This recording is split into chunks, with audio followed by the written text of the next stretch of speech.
Hello everyone, myself Arpita Shukla and you are watching Crux of Law Academy. हमने बात करी थी अभी तक चैप्टर 4 तक सीआरपीसी में बात कर ली है। अब हम बात करेंगे चैप्टर 5 की, जो बात करता है अरेस्ट ऑफ पर्सन की। पहले हमने देखा है अपनी प्रीवियस वीडियो में कॉग्निजेबल ऑफेंसेस क्या होते हैं। कॉग्निजेबल ऑफेंसेस क्या होते हैं 2C में बताया था कि कोई भी ऐसे ऑफेंसेस जिसको में पुलिस अरेस्ट कर सकती है बिना किसी वारंट के, किसके बिना किसी वारंट के अरेस्ट कर सकती है। और नॉन कॉग्निजेबल ऑफेंस में क्या बताया था, ऐसे ऑफेंसेस जिसमें पुलिस क्या कर सकती है, अरेस्ट विद वारंट, मतलब बिना वारंट के अरेस्ट नहीं कर सकती। अब अरेस्ट दो तरीके से हमने जान लिया, कैसे होता है, विद अरेस्ट विद वारंट और अरेस्ट विदाउट वारंट। तो अब पहले तो हम ये देखते हैं कॉग्निजेबल ऑफेंसेस आते किस में, कौन कौन से कॉग्निजेबल ऑफेंसेस होंगे। तो अब इसको जानने के लिए हमें क्या करना पड़ेगा, हमें सीआरपीसी के शेड्यूल 1 पे जाना पड़ेगा। शेड्यूल 1 में बताया गया है कौन से कॉग्निजेबल ऑफेंसेस हैं और कौन से कॉग्निजेबल ऑफेंसेस के अंदर नहीं आता है। जैसे पार्ट 1 में हमारे जो शेड्यूल 1 है 2 पार्ट में डिवाइड है, पार्ट 1 और पार्ट 2 में। पार्ट 1 बात करता है जो आईपीसी में ऑफेंसेस बताए गए हैं वो ऑफेंसेस कॉग्निजेबल हैं या नॉन कॉग्निजेबल ऑफेंसेस हैं, और पार्ट 2 बताता है आईपीसी के अलावा अगर कोई और ऑफेंसेस है वो कॉग्निजेबल ऑफेंस के अंदर आएंगे या नहीं आएंगे। देखिए, कॉग्निजेबल ऑफेंसेस को जाना हम सबके लिए बहुत इंपॉर्टेंट है। तो प्लीज़ आप जब भी आईपीसी पढ़ें तो एक बार अपनी सीआरपीसी की का बेयर एक्ट अपने पास ज़रूर रखें, क्योंकि देखिए रटना नहीं है, हमें रटना नहीं है। हम जब भी अपना आईपीसी पढ़ें उसके साथ हम अपना सीआरपीसी का बेयर एक्ट ले लें। जब भी हमें टाइम हो हम एक बार देख लें। हम अगर किसी चीज़ को बार बार देखेंगे तो हमें वो याद हो जाएगी, ठीक है। तो हमने क्या जाना, आईपीसी शेड्यूल 1 का पार्ट 1 क्या बताता है, जो आईपीसी में हमारे ऑफेंसेस हैं वो उसमें बताया गया कि वो कौन कौन से ऑफेंसेस कॉग्निजेबल हैं, कौन से ऑफेंसेस नॉन कॉग्निजेबल ऑफेंसेस हैं, ठीक है। अब देखते हैं कि जो अरेस्ट है, अरेस्ट क्या बताया था मैंने, अरेस्ट 2 तरीके से होता है, अरेस्ट विदाउट वारंट और अरेस्ट विद वारंट होता है। अब हमारे जो और देखते हैं जो हमारा अरेस्ट हो रहा है, अरेस्ट देखिए कॉग्निजेबल ऑफेंसेस में और एक क्या चीज़ है कि कॉग्निजेबल ऑफेंसेस में लोगों को मतलब ये चीज़ है कि जहाँ ज़्यादा पनिशमेंट आएंगी वहाँ पे क्या होगा, कॉग्निजेबल ऑफेंसेस आएंगे, और जहाँ पे कम पनिशमेंट आएंगी वहाँ पे नॉन कॉग्निजेबल ऑफेंसेस आएंगे। बट ऐसे काफ़ी सारे केसेस हैं कॉग्निजेबल ऑफेंसेस के जहाँ पे कम पनिशमेंट है, स्टिल वो कॉग्निजेबल ऑफेंसेस माने जाते हैं। जैसे हमारे आईपीसी में हमारा क्या बोलते हैं सेक्शन 309 है, जहाँ पर पनिशमेंट 1 ईयर की है। 309 में क्या पनिशमेंट 1 ईयर की, स्टिल वो क्या है, कॉग्निजेबल ऑफेंसेस माना जाता है। क्या माना जाता है, कॉग्निजेबल ऑफेंसेस माना जाता है। और पनिशमेंट कितनी, 1 साल की पनिशमेंट है। और हमने अभी तक क्या पढ़ा था कि जो कॉग्निजेबल ऑफेंसेस होंगी उनकी पनिशमेंट क्या होती है, ज़्यादा होती है। बट ऐसा नहीं है, कई केसेस में क्या होता है कि जो जिनकी पनिशमेंट कम है उसमें भी कॉग्निजेबल केसेस क्या हो सकते हैं। और नॉन कॉग्निजेबल केसेस क्या है, जैसे हमने शेड्यूल देखते हैं, हम शेड्यूल में 312 पढ़ा था, कॉजिंग मिसकैरेज। इसमें क्या है, 3 साल की पनिशमेंट है। तो इसमें क्या है, नॉन कॉग्निजेबल ऑफेंसेस हो गया, ये भी क्या है, नॉन कॉग्निजेबल ऑफेंसेस। ऐसे काफ़ी सारे हमारे केसेस हैं। ये देखिए हमारी 7 साल की सज़ा है, किसमें क्या है, कॉजिंग मिसकैरेजेस में क्या है, 7 ईयर्स की सज़ा है, फिर भी ये कौन सा ऑफेंस हो गया, नॉन कॉग्निजेबल ऑफेंस हो गया। तो ये क्या हो गया हमारा, तो हमने क्या जाना, कॉग्निजेबल ऑफेंसेस और नॉन कॉग्निजेबल ऑफेंसेस आगे। अब बात करेंगे हम सेक्शन 41 की, जो बात करता है अरेस्ट व्हेन पुलिस में अरेस्ट विदाउट वारंट। कौन से केसेस में पुलिस अरेस्ट कर सकती है, विदाउट वारंट अरेस्ट कर सकती है। लेकिन उससे पहले हम सेक्शन 42 देख लेते हैं। अब कोई क्वेश्चन पूछे कि पुलिस क्या नॉन कॉग्निजेबल केसेस में अरेस्ट कर सकती है बिना वारंट के, तो आंसर आएगा यस, क्योंकि सेक्शन 42 कहता है अगर पुलिस के सामने कोई भी नॉन कॉग्निजेबल ऑफेंस हो रहा है और उस टाइम पुलिस क्या करती है, उससे पूछताछ करती है पर्सन से कि तुम अपना नेम बताओ, एड्रेस बताओ। अगर पुलिस को लगता है कि वो अपना नेम, एड्रेस, रेजिडेंस, हर चीज़ क्या बता रहा है, गलत बता रहा है, तो in that case police can arrest without warrant in non cognizable cases. ये मैंने आपको इसलिए पहले बता दिया क्योंकि सेक्शन 41 में 2 सबसेक्शन है, 41 का सबसेक्शन 1 और 41 का सबसेक्शन 2। सबसेक्शन 2 में भी यही चीज़ बताई है कि सेक्शन 42 कहता है, सेक्शन 41 का सबसेक्शन 2 कहता है कि कोई भी सब सेक्शन 42 को छोड़ के अगर कोई भी नॉन कॉग्निजेबल ऑफेंसेस होंगे तो वो पुलिस बिना मजिस्ट्रेट के अरेस्ट वारंट के बिना अरेस्ट नहीं कर सकती, बिना वारंट के नॉन कॉग्निजेबल ऑफेंसेस में अरेस्ट नहीं कर सकती। लेकिन 42 में क्या बताया गया कि नॉन कॉग्निजेबल ऑफेंसेस में बिना वारंट के पुलिस अरेस्ट कर सकती है। तो ठीक है, अगर पूछा जाए कि नॉन कॉग्निजेबल कौन सा केस है जिसमें नॉन कॉग्निजेबल ऑफेंसेस में पुलिस बिना मजिस्ट्रेट के अरेस्ट कर सकती है, उसको बोलेंगे हम सेक्शन 42 में। तो हम सेक्शन 41 देखते हैं जो बात करता है किस केसेस में पुलिस अरेस्ट कर सकती है विदाउट वारंट। सेक्शन 41 के सबसेक्शन 1 को देखते हैं हम। कहता है एनी पुलिस ऑफिसर में without an order from a magistrate and without a warrant arrest any person. कोई भी पुलिस ऑफिसर किसी भी magistrate without a warrant arrest कर सकता है किसी भी पर्सन को। अगर पुलिस ऑफिसर के पास कोई मजिस्ट्रेट का ऑर्डर नहीं है, वारंट ऑर्डर नहीं है, तो वहाँ पे क्या कर सकता है, अरेस्ट कर किन केसेस में कर सकता है। सेक्शन 41 के सबसेक्शन 1 का क्लॉज ए कहता है who commits in the presence of a police officer a cognizable offence. मतलब पुलिस ऑफिसर के प्रेजेंस में कोई पर्सन कॉग्निजेबल ऑफेंस कर रहा है तो उन केसेस में पुलिस ऑफिसर बिना मजिस्ट्रेट के ऑर्डर के अरेस्ट कर सकता है। ठीक है, लेकिन अगर ये क्वेश्चन है कि क्या बिना मतलब पुलिस की प्रेजेंस नहीं है और कॉग्निजेबल ऑफेंस हो रहा है तो क्या अरेस्ट कर सकती है? जी हाँ, कर सकती है। जैसे 156 की बात करते हैं। 156 में पुलिस अगर इन्वेस्टिगेशन कर रही है और उस टाइम पता चलता है एफआईआर हो रही है तो पता चलता है कि भाई ये कॉग्निजेबल ऑफेंस है, तो उस केसेस में भी पुलिस जाके अरेस्ट कर सकती है। ठीक है, अब दूसरा हम सबसेक्शन 1 का बी देखते हैं। क्लॉज बी कहता है against whom a reasonable complaint has been made और credible information has been receive. मतलब कोई कंप्लेंट हो रही है और क्या हो रही है, क्रेडिबल इन्फॉर्मेशन, विश्वसनीय इन्फॉर्मेशन रिसीव हो रही है पुलिस ऑफिसर को, या reasonable suspicion exist that he had committed A cognizable offence. और उस इन्फॉर्मेशन से ये हो रहा है कि भाई सस्पिशियस हो रहा है पुलिस ऑफिसर कि भाई उसने कॉग्निजेबल ऑफेंस कर रहा है।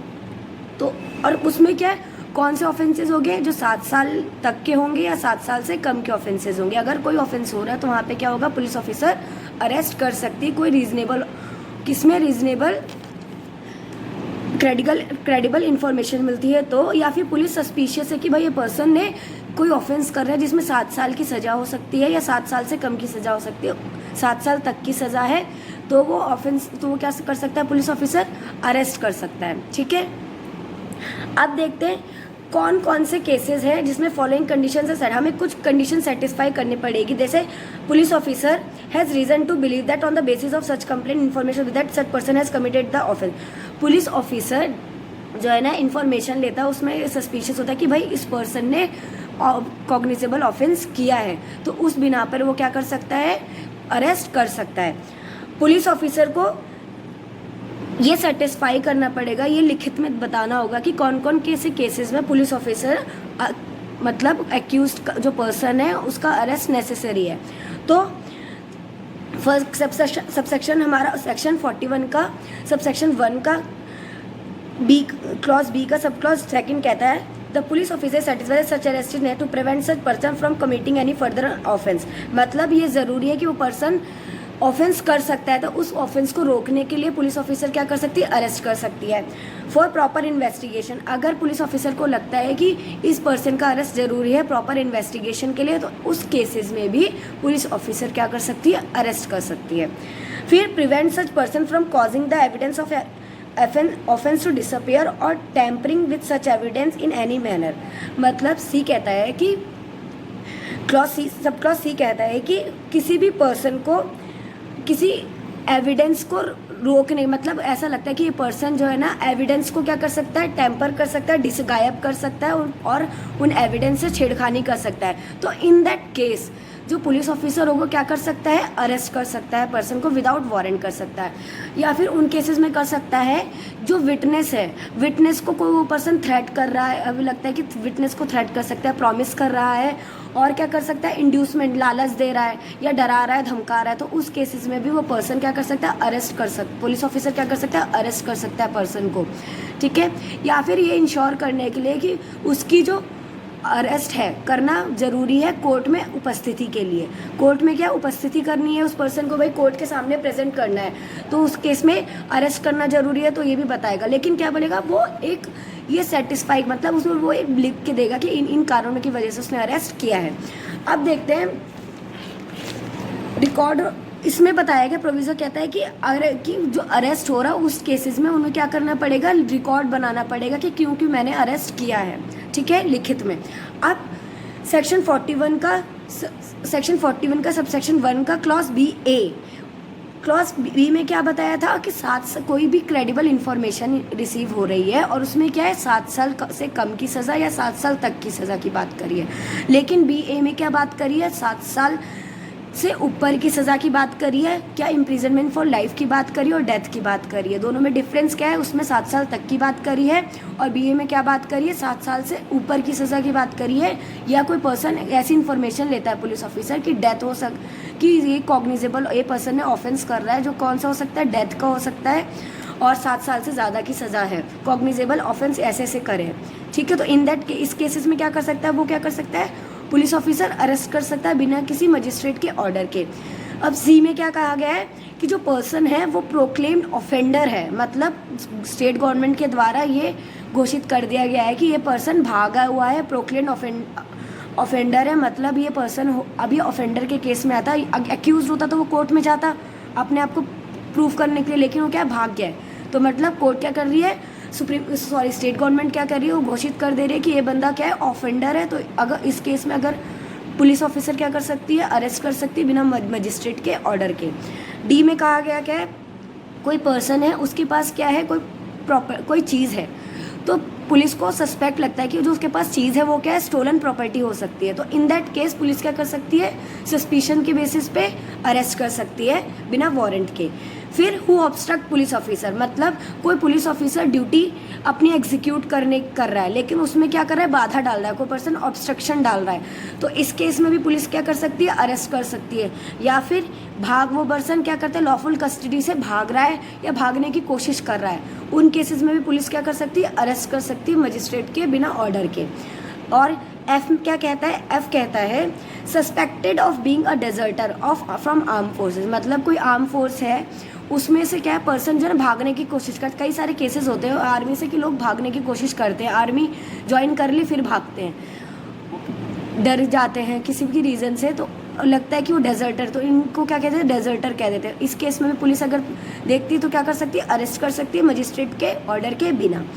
जी में कहा गया है कि कोई भी क्रेडिबल इन्फॉर्मेशन रिसीव हो रही है या रीजनेबल कंप्लेंट रिसीव हो रही है उस पर्सन के खिलाफ, कोई जो ऑफेंस उसने किया है, जो बाहर तो ऑफेंस है लेकिन इंडिया बाहर ऑफेंस है, कर रहा है इंडिया के बाहर ऑफेंस कर रहा है, बट वो ऑफेंस क्या माना जाएगा, इंडिया के अंदर भी वो ऑफेंस माना जा रहा है। तो इस केस में भी क्या कर सकती police officer without magistrate order arrest कर सकता है, ठीक है। अब एक्स्ट्राडिशन का केस है, उसमें भी क्या कर सकता है, अरेस्ट कर सकता है विदाउट मजिस्ट्रेट के ऑर्डर के। जैसे एक्स्ट्राडिशन ट्रीटी, मतलब कोई दो कंट्री के बीच में कोई ट्रीटी साइन की कि अगर कोई भी क्रिमिनल आपके इस कंट्री में मिलता है, हमारे यहाँ से भागा हुआ क्रिमिनल आपकी कंट्री में, जैसे कुछ लोग भाग जाते हैं, केस कर दे तो मर्डर कर दिया तो भाग गए, और या फ्रॉड कर दिया तो भाग गए दूसरी कंट्री में बचने के लिए, तो अगर उस केस में अगर वो पर्सन आपकी कंट्री में आता है तो आप उसको क्या कर सकते हो, अरेस्ट कर सकते हो और हमें दे दोगे। या फिर हमारी इंडिया जैसे दूसरी कंट्री में है तो हम उसको वहाँ से लेके आ सकते हैं, तो इस केस में भी क्या हो सकता है, वो पर्सन अरेस्ट करा जा सकता है। एच कहता है जो सेक्शन 356 ऑफ आईपीसी के सेक्शन 356 का सबसेक्शन 5 के अंदर कोई क्या करता है, ब्रीच ऑफ किसी भी रूल को ब्रीच कर देता है, क्या करता है, सेक्शन 356 के सबसेक्शन 5 का उल्लंघन कर देता है, तो उस केस में भी क्या कर सकते हैं, पुलिस ऑफिसर अरेस्ट कर सकती है मजिस्ट्रेट के ऑर्डर के बिना। आई में कहा गया है कोई भी रिक्वेजेशन, मतलब जो पुलिस ऑफिसर होगी, जब पुलिस ऑफिसर को कोई रिक्वेजेशन पास किया, मतलब रिटर्न या ओरल कोई हमें रिक्वेजिशन दिया गया, मतलब मांग की गई है कि वो पर्सन जो है ना तुम्हारे स्टेट में है, तुम उसको अरेस्ट करके हमें दे दो, मांग की गई है, तो उस केस में भी क्या कर सकता है, पुलिस अरेस्ट कर सकती है। जैसे क्या होता है एक स्टेट से दूसरे स्टेट में कोई पर्सन क्राइम करके चला गया, तो इस केस में क्या होता है, रिक्वेजिशन मांग सकते हैं कि भाई आपके स्टेट में वो पर्सन क्या है, ऑफेंडर है, तो हमारे स्टेट से भागा है, तो आप उसको हमें वापस कर दो, तो उस केस में भी क्या कर सकते हैं, अरेस्ट कर सकते हैं बिना किसी मजिस्ट्रेट के ऑर्डर के अरेस्ट कर सकते हैं। अब मैंने आपको बताया था सबसेक्शन सॉरी सेक्शन 42 के बारे में बताया था। सेक्शन 42 के बारे में बताया था तो वही चीज़ क्या एप्लीकेबल होगी यहाँ पे सब सेक्शन 2 में बोलता है subject to the provision of section 42 no person concern in a non cognizable offence और क्रेडिबल और against whom a complaint has been or credible information has been received or reasonable suspicion exists of his having so concerned shall be arrested except under a warrant or order of a magistrate। मतलब कहा गया है, मैंने आपको 42 बताया था कि अगर कोई नॉन कॉग्निजेबल ऑफेंस हो रहा है किसी पुलिस ऑफिसर के द्वारा और उस केस में पुलिस ऑफिसर उस पर्सन से क्या करती है, उसके नेम रेजिडेंस के बारे में पूछते हैं। वो लगता है पुलिस ऑफिसर को कि वो पर्सन जो है ना गलत इन्फॉर्मेशन दे रहा है, तो उस केस में भी नॉन कॉग्निजेबल ऑफेंस में पुलिस बिना मजिस्ट्रेट के ऑर्डर के अरेस्ट कर सकती है। तो इसमें भी वही बात कही है कि सेक्शन 42 के अलावा अगर कहीं नॉन कॉग्निजेबल ऑफेंस हो रहा है तो उसमें पुलिस ऑफिसर मजिस्ट्रेट के ऑर्डर के बिना अरेस्ट नहीं कर सकता, बट 42 में क्या कर सकता है, लेकिन उसके अलावा और किसी सेक्शन में अरेस्ट नहीं कर सकता। तो सेक्शन 41 में हमने क्या जाना, अरेस्ट विदाउट वारंट, मतलब बिना किसी वारंट के, बिना किसी मजिस्ट्रेट के ऑर्डर के पुलिस कब अरेस्ट कर सकती है। ठीक है, आगे के सेक्शंस हम आगे अपनी नेक्स्ट वीडियो में पढ़ेंगे। सो प्लीज़ अगर आप हमारा चैनल आपको पसंद आया, हमारी वीडियोस आपको पसंद आई हो तो please like and subscribe our channel. Thank you so much.